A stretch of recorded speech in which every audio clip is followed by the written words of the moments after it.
adınla bağlı bu xalqın hər zəfəri. Qədəmin dəyən yerdə səhralarda gül açır, Gülüstana çevrilir yurdun kəndi şəhəri. Güneş doğur elə bir harda çəkilir adım, dosta fəxarət gəlir gözü kör olur yadım. Azərbaycan deyəndə səni düşünürük biz, azadlıq aynamı xalqa sən bağışladın.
Sen bu çetin zamanda gücümüz, qüvvətimiz.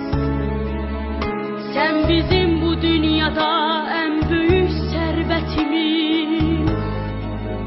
Milletin imzası var imzaların içinde. Sənə halaldır halal ülvi məhəbbətimiz. Sen bu çetin zamanda gücümüz, qüvvətimiz.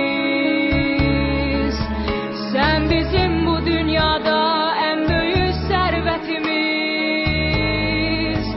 Milletin imzası var imzaların içinde. Sənə halaldır halal ülvi məhəbbətimiz.